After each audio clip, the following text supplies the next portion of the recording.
او نعرفها عن طريق نصوص الاسره الخامسه. ولكن طبعا ما حصلش تطور في المقاطعات المصريه منذ الملك مينا، حتى يمكن العهد البطلمي يمكن حصل توسعات جغرافيه لكن المسمى كان ثابت.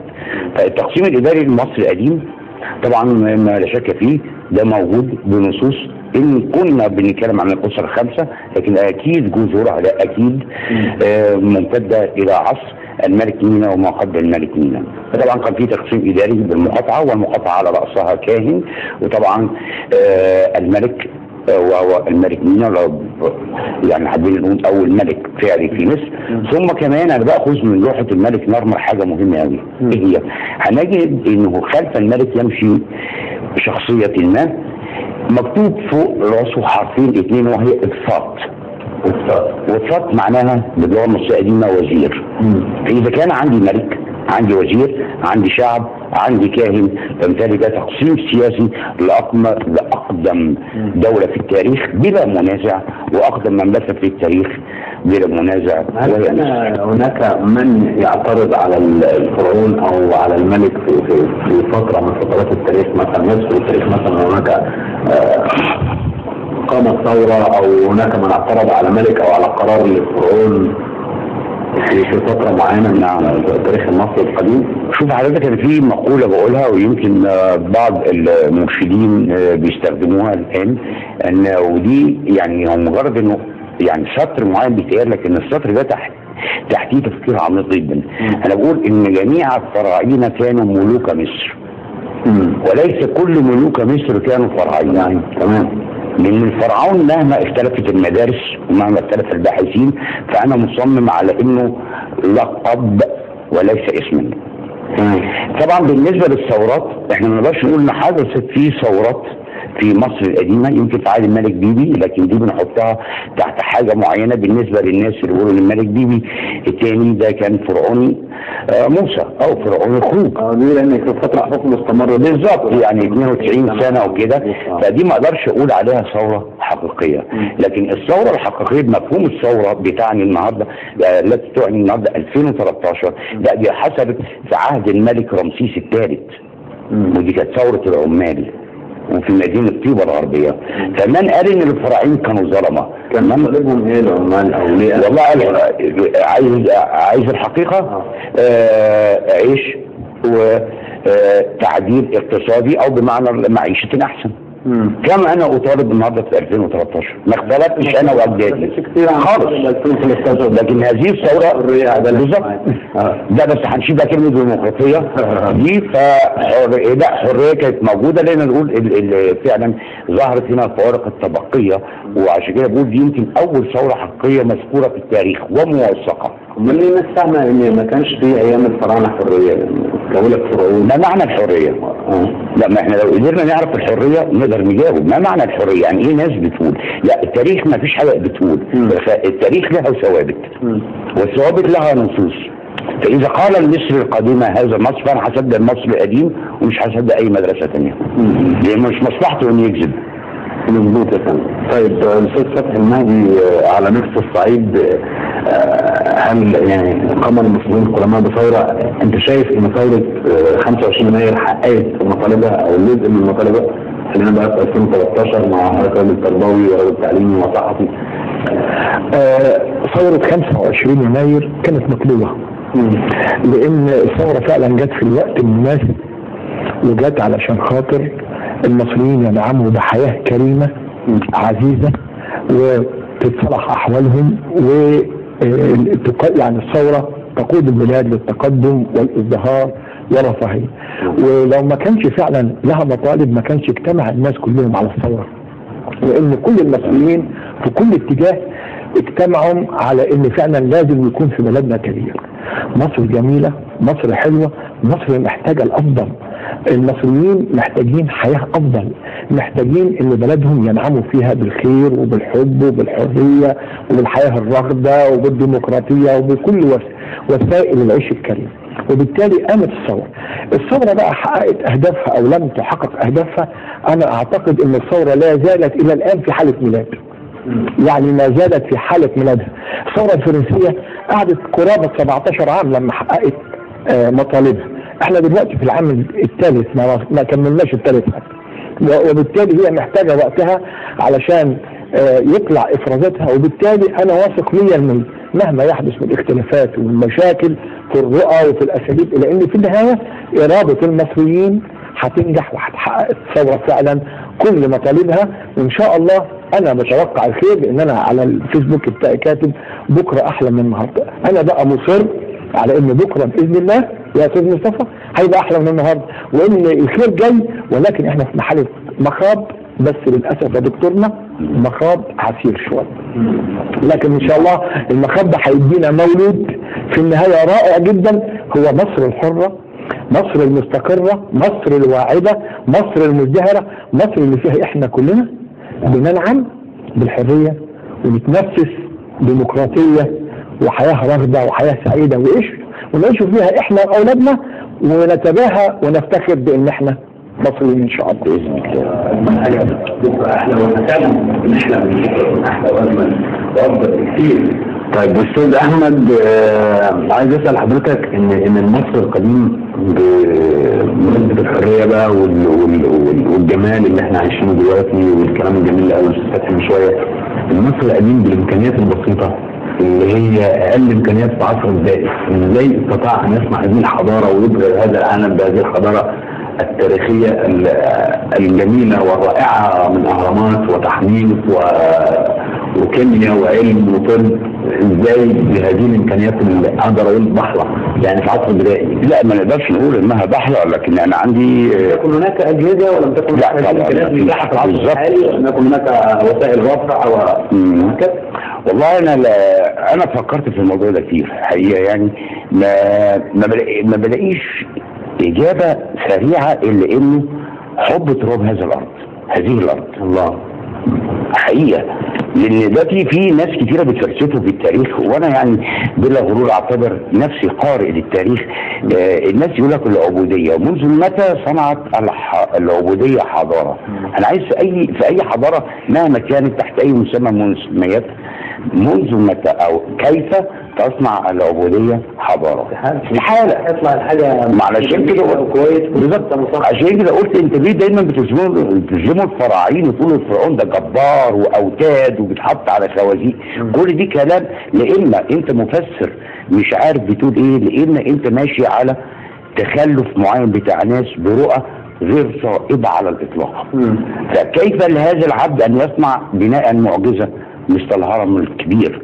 هنسميه الهرم الكبير مش او الاكبر كمان، واخد بالك؟ ده هرم معجزه، يعني فن البناء بتاعه، الحب اللي عامل كان بيبني هذا البناء، المقبره، المعبد. يعني النهارده ما تقنعنيش ان عبد ممكن يعمل معبد زي معبد الكرنك. فالاختصار شديد طبعا عشان المواطن العادي بدل ما ندخله في متاهات يعني او صعوبه الحضاره المصريه القديمه بجمالها، لا هو حب تراب هذا الوطن. يعني ده بالتاكيد يصنع، نقدر نقول ان الحريه تصنع الابداع، لان العقل المصري لا يستهان به، اقوى من مليون اله تجلى في حرب اكتوبر. اسرائيل تملك الاله وتملك التكنولوجيا الحديثه، والمصري يملك الإرادة. تتفوق الإرادة على الآلة، فإرادة المصري هي صناعة الأهرامات، رغم أننا مش أثري لكن المصري إرادة المصري صنعت الأهرامات، صنعت المعجزات، صنعت الأشياء اللي بينبهر العالم أمامها الآن، وبيفتح بقه إعجابا يعني ودهشه من ان في عصور الظلام اللي بيقولوا عليها الدارك ايجز، ايام بريطانيا واوروبا ما كانت عايشه في الظلام، ايام ما كانوا يتصوروا الاوروبيين ان الارض عباره عن حجر ضخم موضوع على قرن طير ضخم، واذا تحرك حدثت الزلازل والبراكين. يصنع المصري البيوت والقصور والحضاره والعربات، ويصنع الاشياء التي تبهر العالم. دي عبقريه مصريه مش عدديه. عايز اضيف برضه الحته دي بقى، يعني الاستاذ فتحي برضه يعني جاب حته جميله جدا. احنا عندنا عصر اضمحلال اول وثاني، وهو ذكر كلمه الاضمحلال النهارده. لما تيجي تقرا اوراق العصر الاضمحلال ده، سواء ايبوير او نيكتر روهو او غيرهم، تشوف بكاء هذا الانسان على ما يحدث في ارض بلده. انت لو قريتها باللغه العربيه النهارده هتبكي. حقيقي يعني. وبعدين السرور ثاني طبعا مكتوب بالمصري دايما، او لا خليها المصري القديم. مكتوب بالمصري القديم طبعا، بس حبه لهذا لهذه البلد، الاحداث اللي بتجرى فيه. يعني لما تيجي تقرا ورقه زي دي تقول مصر دي مش هتقوم تاني، لكن قامت. يبقى اذا هنا الاراده زي ما فتحي بيه قال، اراده المصري دي تدرس في الحقيقه في ضعفه وفي قوته. هو المصري معروف يعني منذ القدم هو عاشق لتراب هذا الوطن، ولكن احيانا بتحدث عمليه شوشره زي ما انا كنت بتكلم في اول نعم، بتحصل عمليه شوشره وعمليه تغييب او عمليه انا عايز اغيبه عن الواقع، ودي بتكون تدخلات اجنبيه زي ما حصل في لا، وممكن تكون تدخلات داخليه كمان. ليه كل حاجه احط اخطائي على شماعه الاجنبي؟ معدنه نفيس بالظبط، احيانا يعلوه الصدى. فقط انك انت تمحو الصدى يبدا الدرر ويبدا الذهب ويبدا الياقوت في المرجان اللي اساسا اصل المصري. المعدن النفيس اصل المصري النفيس.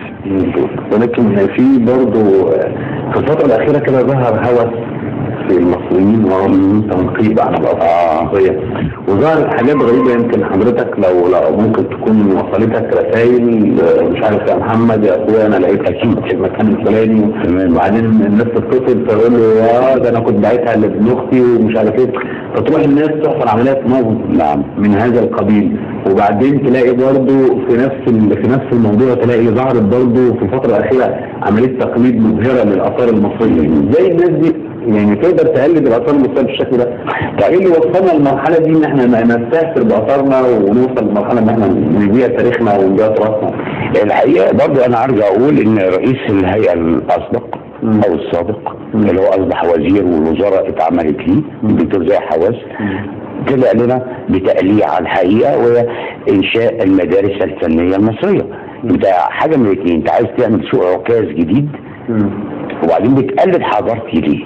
سؤال يعني. النهارده طبعا في ناس وصلوا لحرفيه شديده جدا في صناعه التماثيل، بس ثقه تاكد يا استاذ مصطفى مهما يكن هذا الصانع الحديث معه كفاءات الدنيا عشان يطلع تمثال مستر او اصلي جنب التمثال القديم، لا مستحيل. ليه؟ لانه صنع هذا التمثال اولا مش دارس حاجه اسمها العقيده المصريه القديمه، مش دارس حاجه اسمها الطراز الفني المصري القديم ومدارس الفن المصري القديم. خصائص الفن في هذه خصائص، لا هنرجع هنا لخصائص الحجر اللي بيشتغل عليه. مظبوط. الفتره الزمنيه في حروف معينه انت اول ما بتشوفها كده حتى لو انت مش دارس اثار الحرف ده مصري او مش مصري. لكن تجاره الاثار هنا انا عايز المجتمع المصري يعني يطمن لحاجه معينه، نقب على الاثار زي ما انت عايز. دي ما فيهاش خطوره، لان انا كمصري ممكن نحلها انا وانت. لكن الخطوره هنا في تهريب الاثار. عشان كده اللي دايما المجتمع لما يتكلم على الاثار بياخدها بالمفهوم الشامل. سرقه الاثار لا يا حبيبي، هي مرحلتين، في مرحله تنقيب وفي مرحله تهريب.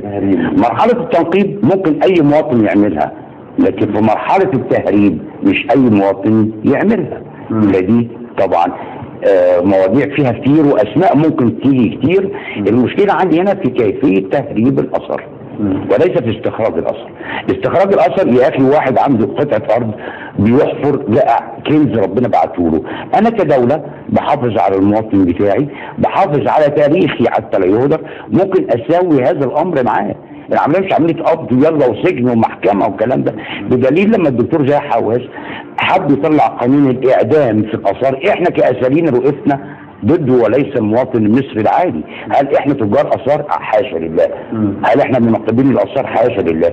طبعا. لكن ازاي انا عندي حته ارض بالصدفه البحته ربنا اعطاني كنز اديله اعدام؟ لكن انا كدوله ممكن احافظ على هذا الاثر وهو موجود عند هذا المواطن وحراضي هذا المواطن وهعرض الاثر بتاعي، وممكن اعمل معبد مفتوح في كل قريه في مصر. لكن هي العمليه من له الاراده، دي بقى الاستاذ فتحي، الاراده هي التي تعمل هنا. معدن مصر هنا بيظهر في كيفيه الحلول مش عمل المشاكل. لكن الهيئه استاذ احمد، هيئه الاثار بشوف حالات كده بتضايقني انا نفسيا وانا راجل اثري. بشوف احيانا حالات تعدي رهيبه جدا على المناطق الاثريه، يعني ممكن تحصل تعدي بالزراعه او تعدي بالوضع ده لو بالبناء، تمام. يعني اعتقد ان يد الهيئه على مناطقها الاثريه ما هيش بالقوه لا انا مش عايز اصدم، لا مش عايز اصدم الهيئه لوحديها، مش عايز اصدم الشرطه لوحديها، واخد بالك، مش عايز اصدم حتى رئيس الوزراء لوحده، لان هي منظومه واراده مشتركه. هذا الانسان تعدى ليه على حل لنا الموقف ده؟ لماذا تعدى على هذه الارض؟ واخد بالك، دي نقطه مهمه جدا. انا اعرف المكان ده مساحته الطبيعيه 300 فدان. نعم. بعد 5 سنين وصل بقى 20 فدان. 300 فدان اثري، تخيل يعني كميه مقابر تحت 300 فدان دول في منطقه في محافظه البحيره. بالظبط. وغير البحيره، محافظات كتير جدا، يعني الشرقيه، الصعيد، كل ديت مناطق بتبقى مناطق اثريه وتحتها تلاقي من الاثار. شوف، والاثر بتتحول للناس بتبدا تدخل فيها والهيئه. ما لو انت داخل فيها وضع يد، هنا عايز اقول لازم اعمل قانون مشدد وممكن نصل للاعدام. شوف، احنا ما بنتكلمش على تنقيبه، احنا بنتكلم على تعدي على ارض الدوله. بالظبط. خلاص. هقول لك ده بتعدي على اثار الدوله، مش ارض الدوله بس، يعني لا، ما ارض وفيها اثار يعني. لكن انت الارض دي بتقول انها ارض تحتيها اثار، والنهارده التكنولوجيا الحديثه طبعا يعني تقدر تقول لي الارض دي فيها خيارات ايه. وانا برضه عايز اقول برضه في واحد دكتور، وانا ليا معزه خاصه عنده، الدكتور عبد الفتاح البنا، استاذ ترميم في كليه اثار جامعه القاهره، عامل مسح اثري الكتروني ايتها الدوله. لو انت درستي هذا المسح الاثري اللي عامله والتخطيط الاثري للبحث عن الاثر والمحافظه على الاثر، استحاله حد هيتعدى على هذه الارض. اللي هيتعدى هنا اعدام. انت مش بتسرقني انا، انت بتسرق دوله بالكامل، تراث. لا ما نعرفش الارض تحتيها فيها ايه كتاريخ. انت بتتعدى على الارض عشان تعملها زراعه، تعملها بيت، تعملها حظيره، علشان ايه؟ فاذا الدوله هنا لابد انها تفكر، الهيئه لابد انها تفكر، الشرطه لابد انها تفكر كشرطه السياحه والاثار. فدي منظومه، اساتذه الجامعات يحطوا رايهم. ما دي نفس المشكله بتاعت المرور عندي. المرور عندي في القاهره حاطين العبء كله على رجل المرور واداره المرور، مع ان لا، دي لازم يخش فيها اساتذه الهندسه، اساتذه الطرق، التخطيط العمراني الجديد. المواطن بقى عشان سوري بقى في اللفظ، بدل على التلفزيون، يحترم نفسه شويه